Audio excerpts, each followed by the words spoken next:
और बुलेटिन की शुरुआत बड़ी खबर के साथ करेंगे। पटना से आपको इस वक्त की बड़ी खबर बता दें।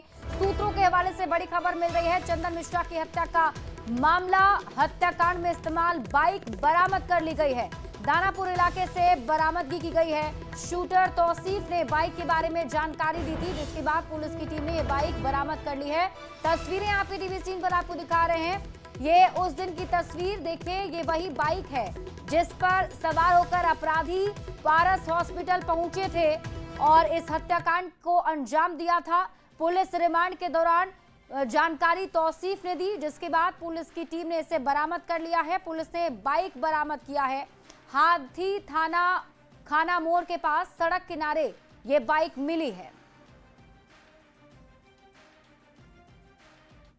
बड़ी खबर आपको समस्तीपुर से बताते हैं, जहां थानेश्वर मंदिर में मानसिक रूप से अस्वस्थ युवक ने भैरव मंदिर में स्थापित भैरव की मूर्ति को क्षतिग्रस्त कर दिया।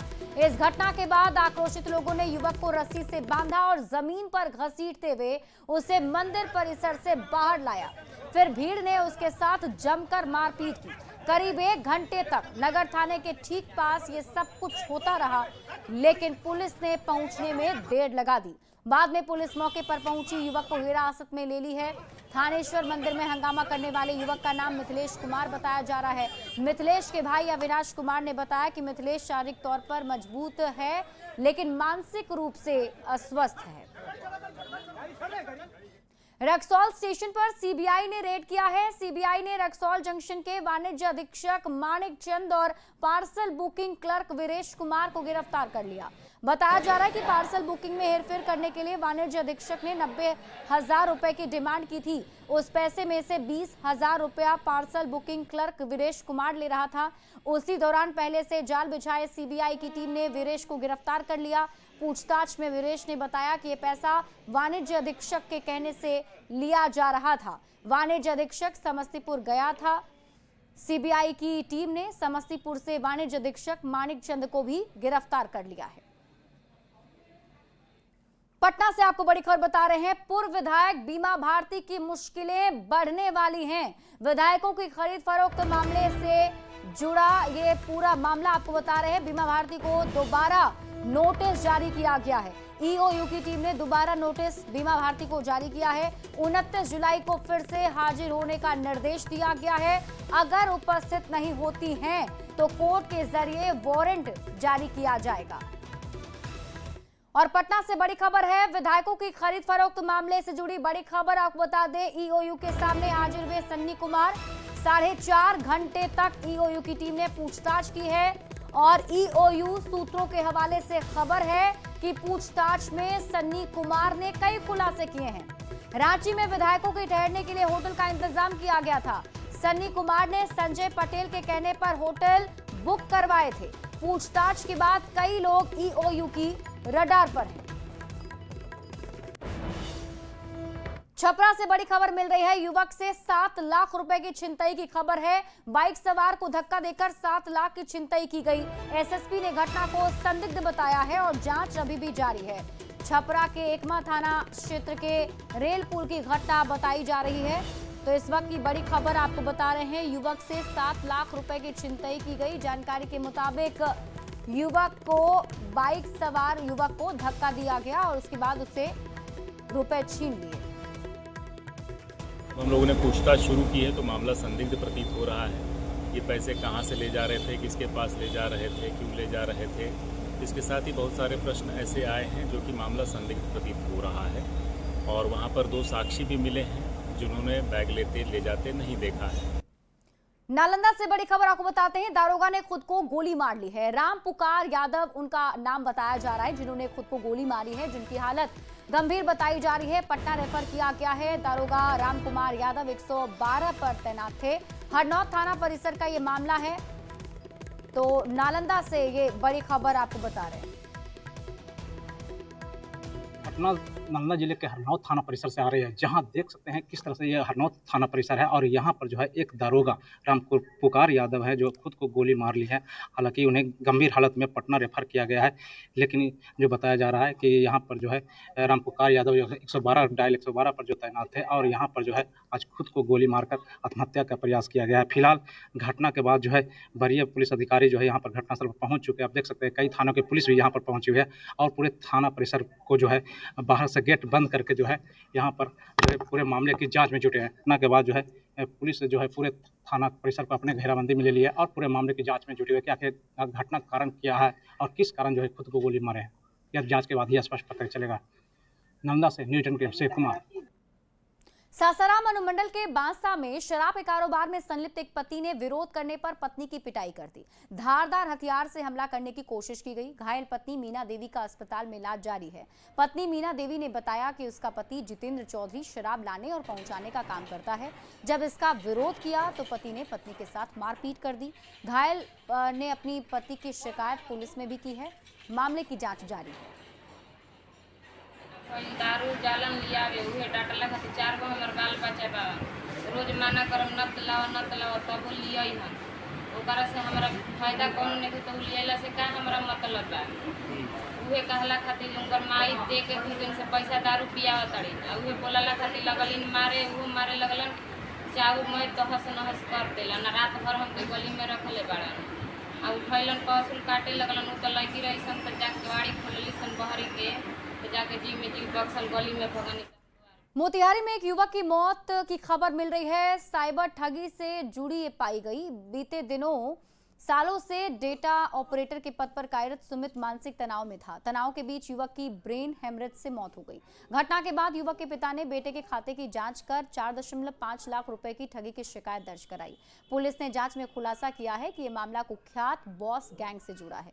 ठगी के पैसों का पहला ट्रांजैक्शन गैंग के सदस्य सुरेंद्र के खाते में गया था, जिसका संबंध गैंग के मास्टरमाइंड और उसके पिता से था। पुलिस ने आरोपियों के रिमांड पर पूछताछ की योजना बनाई है। के दौरान इंक्वायरी के दौरान पता चला हमें वास्तव में उसके साथ फ्रॉड हुआ है। उसमें कोई लड़का जो है मोतिहारी का कोई लड़का है जिसके खाता में फर्स्ट बार उसके खाता में इसका पैसा गया हुआ है। तो इसी संदर्भ में हम मोतिहारी आए हुए हैं साइबर थाना में। आज उसके समय कार्रवाई हो रही है। छपरा के मकर थाना क्षेत्र में एक चौंकाने वाली लूट की घटना सामने आई है। 3 अपराधियों ने सीएसपी संचालक से 65,000 रुपए लूट लिए। पुलिस ने मामले की जांच करते हुए 2 लुटेरों को मुजफ्फरपुर से गिरफ्तार किया है। उनके पास से 10,000 नगद, देसी कट्टा और गोलियां बरामद हुई हैं। पुलिस को सबसे ज्यादा हैरानी तब हुई जब आरोपियों के मोबाइल में एक वीडियो मिला जिसमें वे लूट की सफलता के लिए मंदिर में भगवान से मन्नत मांगते नजर आए। बैंक ऑफ इंडिया का सीएसपी था। दिनांक 16/7 को एक लूट की घटना घटित हुई थी। उसका सफल उद्भेदन हेतु डीएसपी मरौड़ा और डीआईपी टीम को निर्देशित किया गया था। टीम के द्वारा सफल उद्भेदन करते हुए 2 अभियुक्त को गिरफ्तार किया गया है। साथ में ही एक कट्टा, 10,000 रुपया, मोटरसाइकिल जो घटना में प्रयुक्त था, एक औरंगाबाद के नगर भवन में आयोजित बेहतर बिहार संवाद कार्यक्रम में बीजेपी के राष्ट्रीय मंत्री शामिल हुए। ऋतुराज सिन्हा ने आगामी विधानसभा चुनाव को लेकर बड़ा बयान दिया। उन्होंने कहा कि इस बार एनडीए बिहार में शानदार प्रदर्शन करेगी। खासकर मगध और शाहबाद क्षेत्र में सीटों में भारी बढ़ोतरी का दावा किया। उन्होंने माना कि पिछली बार इन क्षेत्रों में प्रदर्शन कमजोर था, लेकिन इस बार खास रणनीति बनाई गई है। उन्होंने हालिया सर्वे रिपोर्ट का हवाला देते हुए कहा कि जनता का रुझान एनडीए के पक्ष में है। साथ ही युवाओं की राजनीति में आने का स्वागत भी किया। मगध, विशेषकर मगध का जो क्षेत्र रहा है, इस क्षेत्र में एनडीए का परफॉर्मेंस इस बार 25 के चुनाव में एक बड़ी उछाल लेने वाला है, ऐसा स्पष्ट हमारे सर्वे में दिख रहा है। यहां की जनता ने इतिहास में हमेशा हमारा साथ दिया है। पिछले कुछ चुनावों में यहां बात गड़बड़ाई है। जिन कारणों से गड़बड़ाई थी, कुछ कमी रह गई थी, उसकी पूर्ति हम करने आए हैं। जनता की आवाज सुनकर, कार्यकर्ता की भावनाओं को देखते हुए रणनीति बनेगी और हमें पूरा विश्वास है कि इस बार मगध क्षेत्र में एक बड़ी बढ़त भाजपा और एनडीए दोनों को मिलने वाली। माउंटेन मैन दशरथ मांझी के पुत्र भागीरथ मांझी के परिवार को आखिरकार पक्का मकान मिल गया। भागीरथ मांझी के लिए राहुल गांधी घर बनवा रहे हैं। 4 कमरों, किचन और बाथरूम वाले इस मकान का गृह प्रवेश जल्द ही होगा। गृह प्रवेश में राहुल गांधी के आने की संभावना है। दशरथ नगर में राहुल गांधी की तरफ से एक कट्ठे में घर बनवाया जा रहा है। घर बन जाने से अब भागीरथ मांझी और उनके पूरे परिवार में खुशी का माहौल है। ऐसा नेता है राहुल गांधी कि हम लोग साथे बैठे साथे खाए। तो नीतीश कुमार, पक्की रोड है, अस्पताल है, थाना है, किसान भवन है, ये क्या करेगा? नदी में पुल है। तो देखिए वो उतना चीज मांगा तो गली गली में रोड हो गया। रोड के कोई नीतीश कुमार ने से काम किया है। हाँ, नीतीश कुमार काम किया है। और दशरथ मांझी के घर एक वो भी राम बन के आए थे राहुल गांधी जी। उन्होंने, हम लोग साथ बैठे हुए थे, हम लोग पूरा स्थिति बताएंगे, देखें हम इसमें आज जो हकीकत है जो यही है। उन्होंने कोई वादा नहीं, कुछ नहीं किए थे, लेकिन उन्होंने मन ही मन सोचे और तुरंत 15 से 20 दिन के अंदर सारा प्रक्रिया चालू कर दिया। देखिए घर बन के तैयार है। क्या क्या बन रहा है यहाँ पर? 4 गो बेडरूम है सर, एक किचन है, एक लैट्रिन है, सीढ़ी इसमें है, आगे में पार्किंग टाइप का है, टाइल्स मार्बल सोफा है वगैरह। केंद्रीय गृह राज्य मंत्री नित्यानंद राय ने राबड़ी देवी के बयान पर पलटवार किया है। नित्यानंद राय ने कहा, नीतीश कुमार 20 साल से बिहार को अच्छे से संभाल रहे हैं। नीतीश कुमार बिहार को विकास की नई ऊंचाइयों पर ले गए हैं। लोगों को रोजगार और नौकरी दोनों मिली है। नीतीश कुमार जी से बिहार 20 वर्षों से संभला है और ऐसा संभला है कि विकास की नई ऊंचाई दी है, सुशासन दिया है, लोगों को सम्मान दिया है, रोजगार दिया है, नौकरी दी गई है। तो नीतीश कुमार जी से बिहार खूब अच्छे से संभल रहा है। और पीएम मोदी के 75वें जन्मदिन से पहले न्यूज 18 आपके लिए लेकर आया है खास सीरीज, जिसे हम हर रोज आपको दिखाते हैं। आज आप देखिए पीएम मोदी पर सीरीज का अगला एपिसोड, संकट मोचक नरेंद्र मोदी।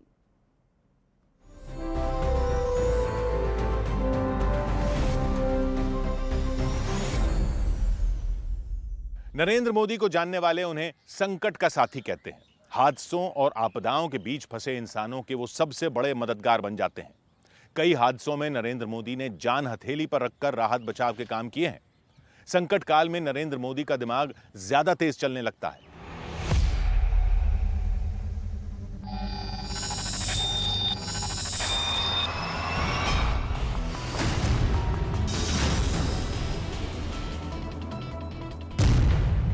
बारह जून 2025 अहमदाबाद।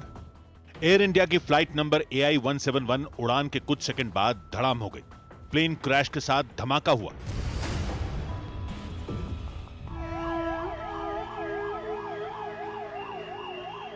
धमाके के साथ आग का बवंडर उठा। काले धुएं ने आसमान को ढक दिया, फिर सब जलकर राख हो गया। 241 जिंदगियां प्लेन क्रैश में खत्म हो गईं। सिर्फ एक आदमी हादसे में जिंदा बचा। मेरे नजरों के सब सामने हुआ था। मेरे खुद को भी बिलीव नहीं होता कि मैं कैसे उसमें से जिंदा बाहर निकला। सबसे खौफनाक हादसे ने पूरे देश को सदमा दे दिया।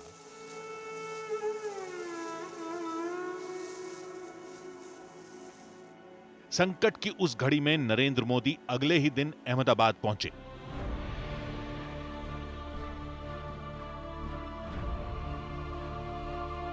उनकी बॉडी लैंग्वेज बहुत कुछ कह रही थी। हादसा पीएम मोदी के लिए पर्सनल लॉस जैसा था।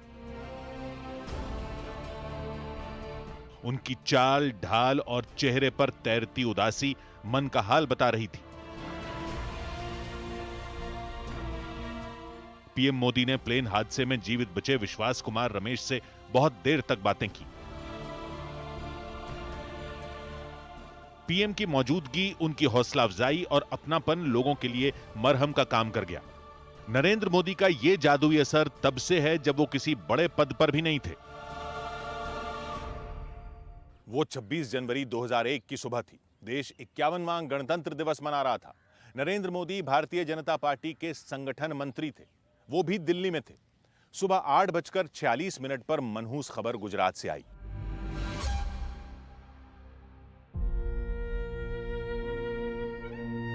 रिक्टर स्केल पर नापे गए 7.7 तीव्रता के भूकंप ने 13,000 से ज्यादा लोगों की जान ले ली थी। नरेंद्र मोदी ने भूकंप त्रासदी में लोगों की मदद के लिए खुद को झोंक दिया। भुज में मोटरसाइकिल पर सवार होकर वो भूकंप प्रभावित जगहों का दौरा करते थे। वो अर्थक्वेक के अंदर मेरी वाइफ और मेरी डॉटर अंजलि दोनों एक्सपायर हो गए। माननीय नरेंद्र भाई कच्छ के प्रवास में आए थे अर्थक्वेक के टाइम। बाद में सांप सीधा अंजार आया। अंजार आके मेरे को ढूंढा, सांप बैठे थे, मैं मिला। ये तो बोला कुदरत का देन है, जो है वो हो गया। और कितने लोग अभी दुखी है, उसका तुम काम करने लग जाओ तो तुम्हारा दुख आपो आप दूर हो जाएगा। इस बीच अक्टूबर 2001 में नरेंद्र मोदी को गुजरात का मुख्यमंत्री बना दिया गया। असल में तत्कालीन केशुभाई पटेल सरकार पर ठीक से पुनर्वास नहीं करने के आरोप लग रहे थे। उन्हीं दिनों राज्य में हुए उपचुनाव में साबरकांठा लोकसभा और साबरमती विधानसभा सीट बीजेपी हार गई। आखिरकार केंद्रीय बीजेपी को गुजरात में नेतृत्व परिवर्तन पर विचार करना पड़ा। सीएम पद संभालने के बाद नरेंद्र मोदी ने पहली दिवाली का त्योहार भूकंप के एपिसेंटर कहे जाने वाले चौबड़े गांव में मनाया। उन्होंने जन भागीदारी से भुज का कायाकल्प कर दिया। भुज का भाग्य बदलने वाले नरेंद्र मोदी का मान देश ही नहीं दुनिया में हुआ। जो अर्थक्वेक का 1 साल हो गया था, तो साहब ने हमें सबको बताया, मिनिस्टर को, कि आपको घर पर नहीं जाने का है, आपको दिवाली कच्छ भुज जाके लोगों के बीच में जाके मनानी है। नरेंद्र मोदी राहत बचाव अभियान के अनुभवी हैं। उन्होंने एक ऐसे खौफनाक हादसे के बीच लोगों की जिंदगी बचाई जिसका जिक्र बहुत कम होता है। वो हादसा मानवीय इतिहास का सबसे भयावह डैम डिजास्टर कहा जाता है। बेहिसाब बारिश से मोरबी नदी पर बना मच्छू बांध ढह गया था। इसे इंसानी इतिहास का सबसे बड़ा डैम डिजास्टर कहा जाता है। मोरबी शहर शवों से पटा पड़ा था। कीचड़ में धसे शवों को न कोई छूने वाला था, न कोई अंतिम क्रिया देने वाला। मोरबी में तब देवदूत बनकर स्वयंसेवक पहुंचे। उनके लीडर नरेंद्र मोदी थे, जिन्होंने राहत बचाव का काम शुरू किया। आपदा की उस घड़ी में नरेंद्र मोदी का ये रूप देखने वाले नतमस्तक हो गए। एक डेड बॉडी ऐसी फंसाई थी, तो ये कोई जा नहीं सकते थे कि वो उनको देखने भी कोई तैयार नहीं होता। डर गए थे सब। उसमें नरेंद्र भाई कूद के अंदर गए और ये डेड बॉडी को उठाकर, तो उनको सब बोलने लगा, मोदीमल मोदीमल मोदीमल। मच्छू बांध त्रासदी का डरावना पहलू समझने के लिए चित्रलेखा पत्रिका में छपी ये तस्वीर देखी जा सकती है। हादसे के बाद कई दिन तक मोरबी में सांस लेना भी दूभर था, लेकिन इस मुश्किल वक्त में भी नरेंद्र मोदी ने अपने कर्म बल से सबको हैरत में डाल दिया।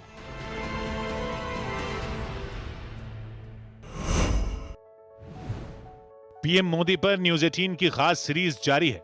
कल रात 10:10 पर देखना ना भूलें।